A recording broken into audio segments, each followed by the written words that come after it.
حضرت موسیٰ علیہ السلام بنی اسرائیل کے عظیم نبی تھے۔ اللہ تعالیٰ نے انہیں فرعون جیسے ظالم حکمران کے مقابل کھڑا کیا اور معجزات کے ذریعے بنی اسرائیل کو غلامی سے نجات دلائی۔ جب بنی اسرائیل بے حفاظت دریائے نیل کو عبور کر کے آزاد ہو گئے تو اللہ تعالیٰ نے حضرت موسیٰ علیہ السلام کو کوہ طور پر بلایا تاکہ انہیں ہدایت اور شریعت عطا کی جائے۔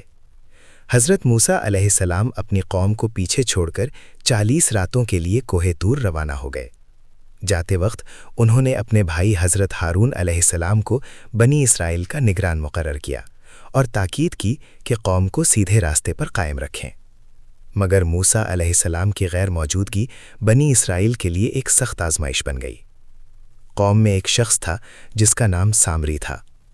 وہ بظاہر تو بنی اسرائیل میں شامل تھا مگر دل سے گمراہ اور فتنہ پرور تھا۔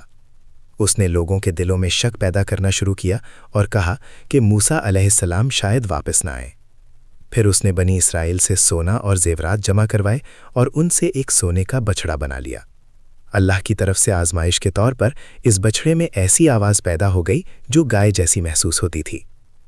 کمزور ایمان رکھنے والے لوگ سامری کے بہکاوے میں آ گئے۔ انہوں نے کہا، یہی تمہارا اور موسیٰ کا خدا ہے، اور انہوں نے اس بچڑے کی عبادت شروع کر دی۔ حضرت ہارون علیہ السلام نے بہت سمجھایا، روکا، اللہ کی یاد دلائی، مگر قوم کی اکثریت نے ان کی بات نہ مانی۔ حضرت ہارون علیہ السلام نے اختلاف اور خون ریزی کے خوف سے صبر کیا اور موسیٰ علیہ السلام کی واپسی کا انتظار کیا۔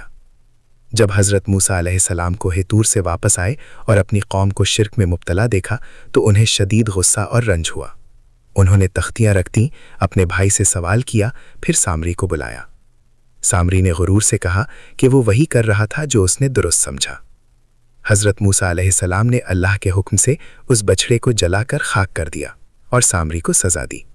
قوم کو توبہ کا حکم دیا گیا اور یوں بنی اسرائیل کو سمجھ آ گئی کہ اللہ کے سوا کوئی معبود نہیں۔ یہ واقعہ ہمیں سکھاتا ہے کہ نبی کی جدائی میں بھی ایمان پر قائم رہنا، فتنہ پرستوں سے ہوشیار رہنا اور اللہ کی عبادت میں ثابت قدمی اختیار کرنا ہی نجات کا راستہ ہے۔